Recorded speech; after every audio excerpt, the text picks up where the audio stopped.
Okay, man. So, like, I gotta share this story right now, okay?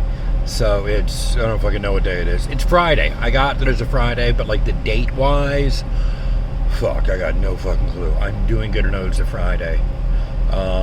It's somewhere near August 1st because I'm about to go down to Charleston to go see a Cosmic Charlie play. I just got off work. That's why I look the way that I do.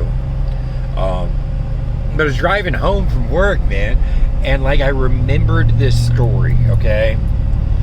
I remembered this story, and like that other story that I posted, I gotta share this with y'all.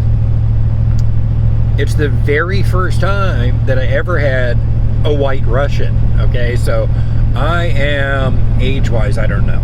Let me come up with a grade that I was in. I was in 4th grade, okay? So I'm living in Roanoke Rapids, North Carolina, off of 2nd Street. And I know it's 2nd Street because the 2nd Street Diner, which is up the road from us, and they had like these incredible pizza burgers. Oh my God, they were so good. Anyway, so like whatever grade that was, I just said, I'm in. And my mom and I are doing like this outdoor drama. And so like we're in this play, right? We're in this play. It's called First for Freedom because Halifax, North Carolina was the first place in America to actually pass an ordinance, or whatever the hell you call it, with the town council. Actually, it was a county council. It wasn't even a town council. It was the county of Halifax, to declare their independence from Britain. And so we were in this thing, right? Man, I'm like this kid in elementary school. And my part is, I'm being tried for the rape and murder of somebody. I'm a British soldier being tried for the rape and murder of a colonist.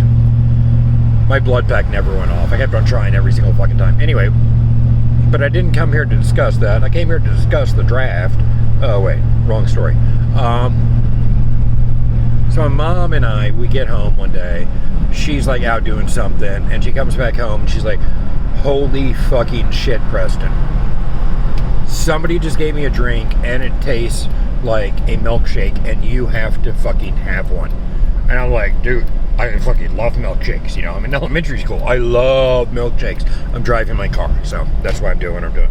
And so she proceeds to make me a fucking white Russian, man. I'm in what? What did I say I was in? 8, 7, 6, 4th fucking grade, man. And so she's like, oh my God, you gotta try this. It tastes just like a milkshake. Oh, I can see the faces of the people whose house she just came back from.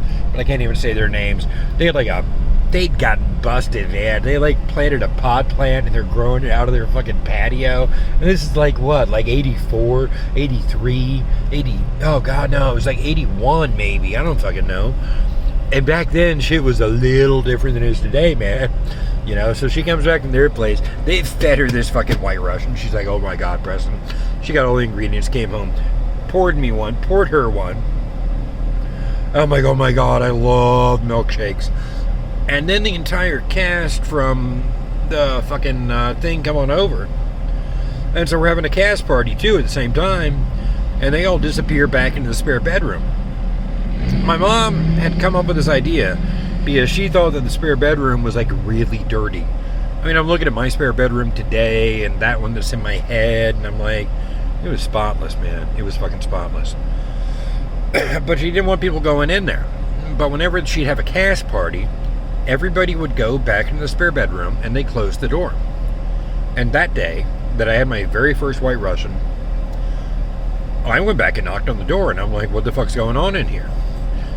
And it was all hush hush and they all shut the fuck up. My mom came out and she's like, Preston, we are smoking marijuana back here. And it's actually against the law. And if people knew what we were doing, we would get arrested. And so, like, she didn't want people going in that room. And she told me that. And, like, it was just her and me. She was a divorced woman bringing me up.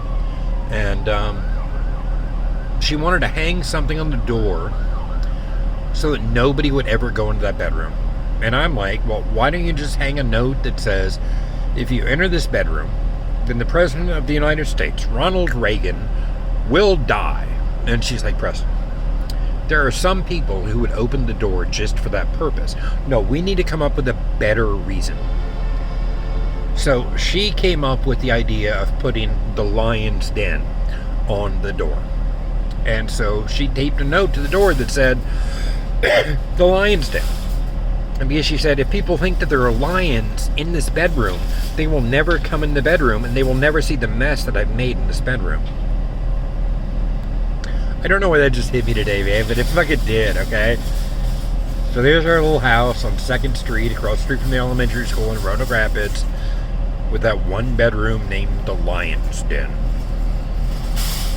Love y'all.